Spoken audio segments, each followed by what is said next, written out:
Are you missing cruising just as much as we are? Those sail-away parties with festive live music, and more importantly, festive cocktails. The sounds of waves while strolling the deck after finishing your 7th meal of the day. Those fiercely competitive trivia sessions where you battle to the death for a branded keychain. Well, we are right there with you. So thank goodness HBO Max brought Christmas early and gave us a film to ease those pains. Let Them All Talk is a 2020 American comedy drama directed by Steven Soderbergh, starring Meryl Streep, Dianne Wiest, and Candice Bergen. The film is set almost entirely aboard Queen Mary II during a transatlantic crossing. Today, we're going to look into why the transatlantic crossing aboard Cunard has become one of travel's most legendary bucket list experiences. We're going to break down all the main areas and features of the Queen Mary II, including not only the places showcased in the film, but also some unique spots you didn't get to see. Join us on an adventure exploring Cunard's iconic Queen Mary II on this week's Cup of Joe with Go.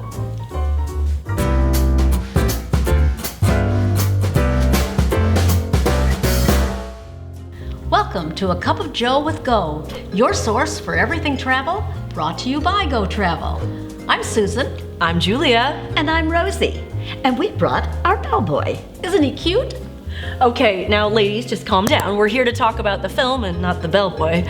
But what did you guys think of the film? Well, I had a better time when I was on the Queen Mary II. Yeah, I mean, Meryl, Rachel, and Candice, we love them. But the characters that they play in the film, let's just say, you don't want to take them as your travel buddies on your next cruise. Definitely not. The characters, we were definitely not a fan. But what did you think of the plot? There was a plot? The movie was called Let Them All Talk. And boy, that's all they did.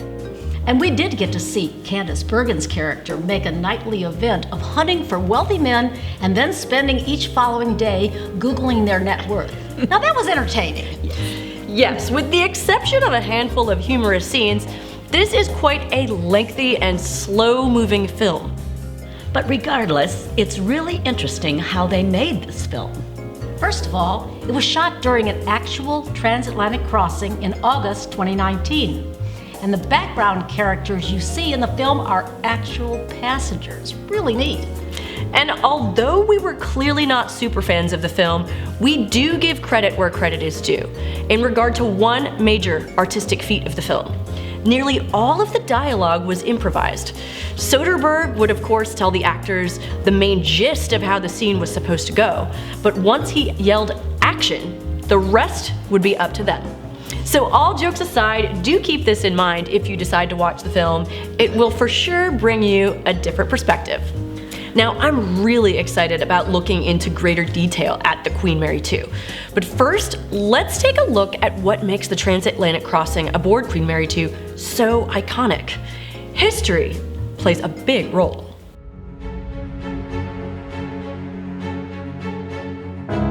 For over a century and a half, the Cunard brand has defined sophisticated ocean travel with its vessels dubbed the most famous ocean liners in the world.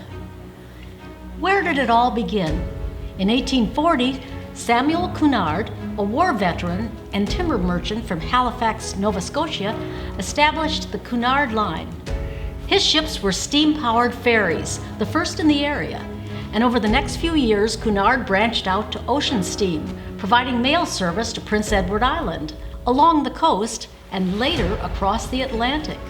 Interesting fact, cows were kept on board for fresh milk every day, and then the cows became dinner on the final day of the cruise. During the 1840s, Charles Dickens sailed with Cunard to Boston, and the first Cunard transatlantic crossing took place when the Britannia set sail in July 1840. The next few decades solidified Cunard's place in the world of international shipping and in history. During the mass immigration to America of the 1880s, Cunard brought over 1 million of the 2.5 million people choosing to settle in the United States. In the early 20th century, Cunard was advancing full steam. The ships were advertised as floating palaces and shared design features with the opulent venues such as the Ritz. 2 superliners, Lusitania and Mauretania, were launched with revolutionary steam turbines to increase maximum speed. And the first ever wireless transmission was made from a Cunard ship to the shore by Marconi in 1897.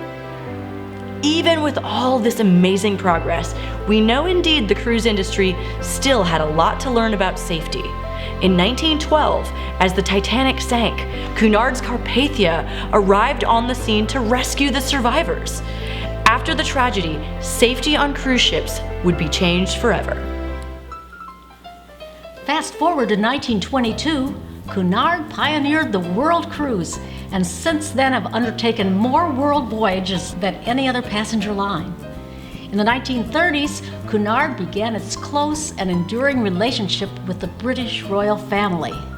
In 1934, RMS Queen Mary was named after Her Majesty Queen Mary, who subsequently visited the flagship in Southampton prior to its maiden voyage. Her Majesty Queen Elizabeth, later known as the Queen Mother, also maintained an enduring love for the ship, visiting it several times during the liner's service career, and traveling on board as well. In the 1950s, Hollywood greats and stars of the silver screen were among those to make the iconic transatlantic crossing with Cunard. Rita Hayworth, Judy Garland, Vera Lynn, Sir Noel Coward, and even Walt Disney all traveled as guests on board. In 1969, Her Majesty the Queen launched Queen Elizabeth II in Scotland, furthering the bond between Cunard and royalty. She even traveled on board the ship in 1990, the first time a reigning monarch had sailed on board a passenger ship operating a commercial voyage. During the 1990s, Cunard once again welcomed a host of famous faces on board its fleet, including legendary British icons of popular music Rod Stewart and David Bowie. As the millennium fast approached, and with the dawn of a new century imminent, Cunard officially became part of the Carnival Group in 1999, ending the decade stronger than ever. Today, Cunard's fleet of vessels, Queen Mary II, Queen Victoria, and Queen Elizabeth, continues to carry its guests across the great oceans to far points of the globe in unparalleled style. Okay, I'm getting a taste now of why the Cunard experience is so epic. I think once you've had a chance to really learn more about the history of Cunard, it makes it a completely different experience stepping on board. The Cunard voyage experience is reminiscent of the golden age of ocean travel, when sailing the ocean on a stately ocean liner was the embodiment of the good life. You're literally stepping onto a piece of history. Glamour, nostalgia, a true experience. Now that we better understand the history, let's take a little tour around the Queen Mary II.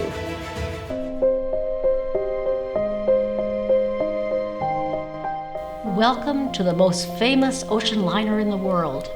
Her elegance and scale are like no other, built to sail in the open seas and with the strength to cut through the mighty Atlantic.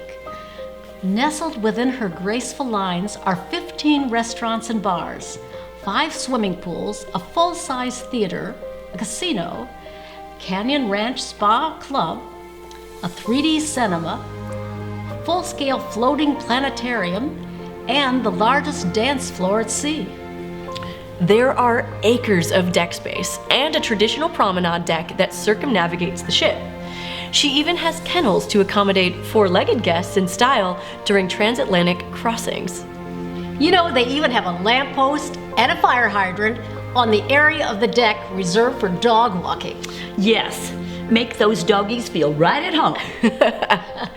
Well, besides all the fabulous amenities, it's not for nothing that Queen Mary II is still the only true ocean liner in the world. Why? Her sheer scale and elegance see to that. The vessel was purpose-built for the job in hand, to glide with ease across the Atlantic. Her long, sleek hull is designed with wave-piercing capabilities and contains 40% more steel than a standard cruise ship. With an extra deep hull, she also rises 200 feet above the waterline to the highest point. That is the equivalent of a 23-story building. Some more fun facts. The 2,695-passenger, 151,000 gross ton ocean liner entered service in 2004 and was named by Her Majesty the Queen. The Queen Mary 2 whistles can be heard from 10 miles away, and one of the whistles is actually an original from the first Queen Mary. Queen Mary 2 has the largest name sign of any ship afloat. The sign can be seen from 3 miles away. That's pretty cool. As far as size, Queen Mary 2 stretches the equivalent of 39 double-decker buses end to end. During construction, a London bus was parked alongside to give an impression of her scale, nearly 4 football fields in length. And here's a wild one. Queen Mary 2 is 5 times longer than Cunard's first ship, Britannia, which today could fit into Queen Mary 2's Britannia restaurant. That's insane! As the flagship of Cunard, Queen Mary 2 features the first planetarium at sea, the first Veuve Clicquot champagne bar at sea, and the first Canyon Ranch Spa Club at sea. A few more accolades? Queen Mary 2 boasts the largest dance floor at sea, the largest library at sea, and the largest wine collection at sea. Who knew?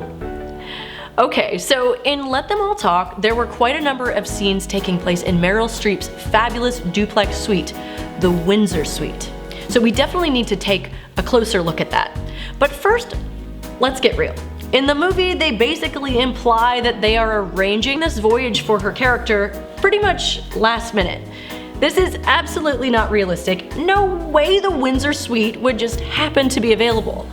Those suites sell out the day that the sailing is even released, or sometimes even before. The Windsor Suite is one of only 5 duplex suites aboard Queen Mary 2. In fact, Meryl Streep's character wasn't even staying in the highest category possible. The very highest category available is the Grand Duplex, Q1, and there are 2 suites in this category, the Balmoral Duplex Suite and the Sandringham Duplex Suite, directly opposite each other in the aft of the vessel. Each of these is an incredible 2,249 square feet of living area, including a balcony. In between these 2 grand duplexes, you'll find the remaining duplex suites in category Q2, Windsor, Holyrood, and Buckingham Suites. And if one of these isn't enough for you, all 5 suites can be combined to create one lavish accommodation totaling more than 9,000 square feet. The Windsor Suite, where Meryl Streep's character had the luxury to stay, is an impressive 1,471 square feet. This is not just a suite, it's a floating apartment. The elegant bi-level Queen's Grill duplex has a sweeping Art Deco-inspired spiral staircase with the bedroom and master bathroom located on the 2nd level, plus a full dining area, a guest bathroom, and a 2-story glass wall for spectacular floor-to-ceiling views. Absolutely fabulous. But you'll notice that other characters were staying in a variety of different categories. Even the nephew is staying in an inside cabin, so it's quite nice you get a peek at each of these different categories. I'd also like to point out that all of these duplexes are actually part of an overall category, the highest level of accommodation called the Grill Suites. The Grill Suite level is the most desired category of accommodation. But when I first heard the term, I was a bit confused. Why grill? It didn't immediately mean anything to me, so let's go back in time a bit. The grill's tradition began aboard Queen Mary in 1936 when guests paid for exclusive access to an evening of specialty dining and dancing in a sophisticated veranda grill. Later, Queen Elizabeth II continued this concept with her grill room and paired her penthouse suites with an elite grill restaurant. Today, Cunard continues the renowned legacy of the grill suites and restaurants, which have consistently ranked among the very finest luxury experiences at sea.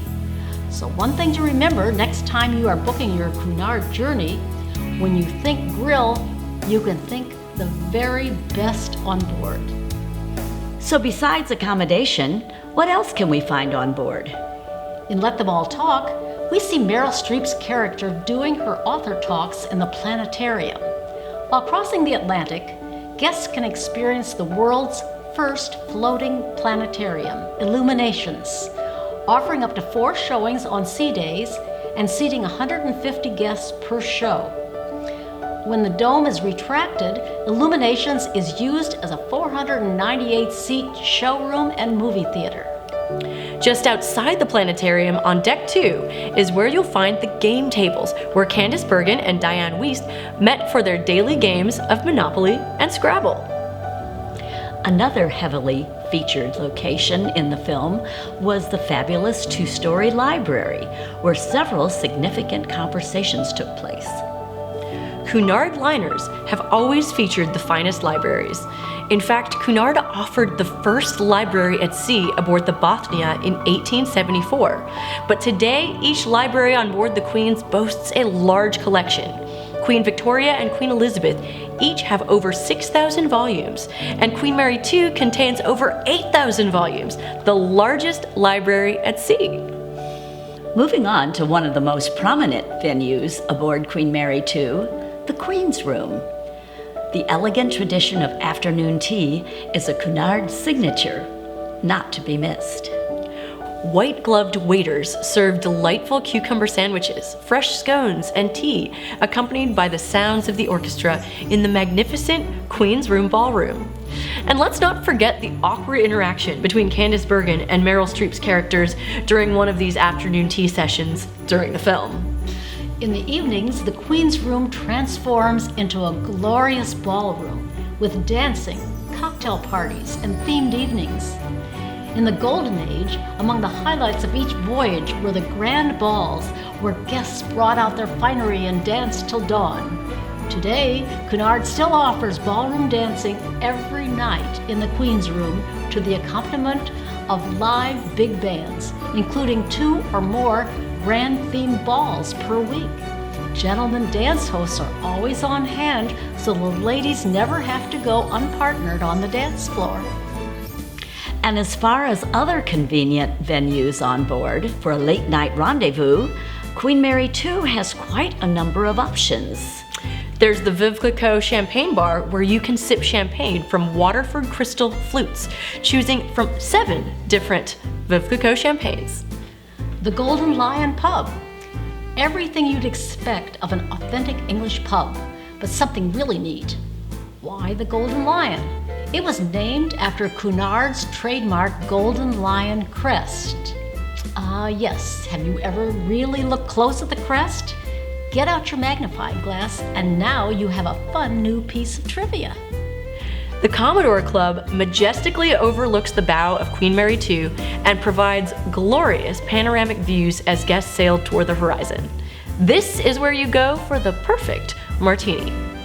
And you can't miss Sir Samuel's.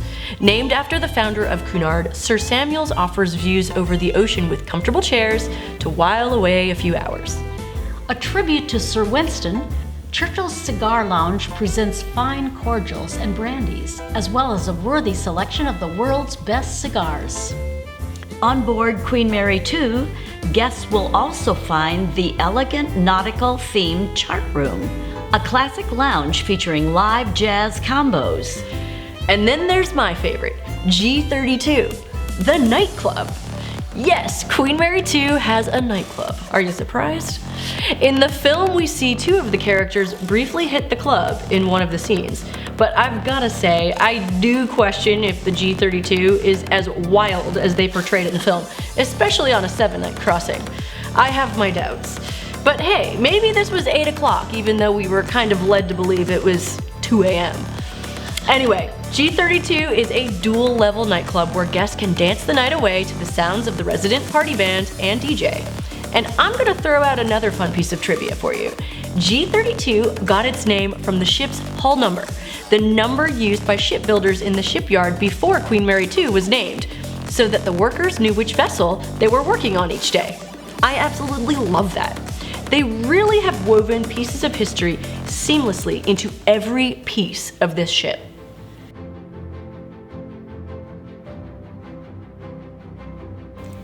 They say that crossing the Atlantic on board Queen Mary II is much more than a cruise. It is one of travel's great rites of passage. Indeed. And by the way, did you know that Mickey Arison, the CEO of Carnival Corporation, emigrated to the US in 1954 on the Mauretania, a Cunard ship? Cunard ships have been crossing the Atlantic to and from New York since 1840, when Cunard established the first ever regular service. Today, only Queen Mary II offers a full regular season of this journey. And not only does it remain as glamorous and exciting as ever, but as we've mentioned, it's still one of travel's most iconic experiences. One of the most common questions by travelers is it boring? You're at sea for 7 days. What do you do? This is a sailing anchored in history. Once the only way from Europe to the New World, transatlantic ships were famed for their romance and speed. Today, there are many quicker ways to travel, yet none finer. 7 days aboard Queen Mary II gives you time to forget about time as the boundless ocean surrounds you. Whether you are sailing from New York to London or vice versa, all you need to do is surrender to the rhythms of dining, discovering, mingling, or relaxing.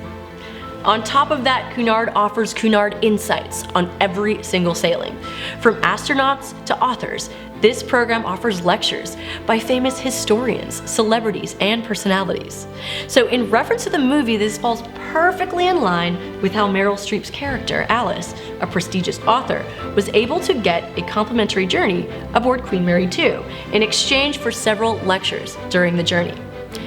In real life, Cunard Insights offers programs including the Royal Astronomical Society's stargazing events, Juilliard School Jazz Series, and Special Relationship Speaker Series, where you have the chance to attend lectures by ambassadors, statesmen, and academics with a shared interest between the US and the UK. In addition, you'll of course enjoy spectacular musical productions each evening in the Royal Court Theatre, along with comedy, dance, and drama. Daily activities include film screenings, dance classes, competitions, quizzes, craft classes, and informative talks. Of course, you always have the option to use the ship's swimming pools, whirlpools, gym, and sports courts. We do see in the film Meryl Streep's character taking her afternoon swim in the main pool. And there's fencing as well. A very unique experience you'll not want to miss, the daily instruction by certified fencing instructors, where guests have the exclusive opportunity to learn one of Prince Albert's favorite pastimes. I was really disappointed that we didn't see Meryl Streep and Candice Bergen's characters duking it out in a fencing match. I mean, come on, that would have really spiced up the movie. So what did you think of the film? Did you discover any hidden gems aboard Queen Mary II that we didn't mention? Let us know in the comments. I will say, after learning more of the amazing Cunard history and all the details they put into their vessels, a transatlantic crossing is absolutely something I've added to my list of must-dos. And if you are thinking about planning a transatlantic journey, you definitely want to contact your travel advisor in advance, so he or she can guide you on ideal booking timing, cabin selection, amenity options, shore excursions, just to name a few. Remember, here at Go Travel, we have access to not only cool perks like reduced deposits and shipboard credit, but most importantly, special fares that you cannot get anywhere else. We secure this inventory 1 to sometimes 2 years in advance so that you can take advantage of those price benefits. If you do not have a travel advisor, just visit us at gotravel.com and we can connect you with a specialist.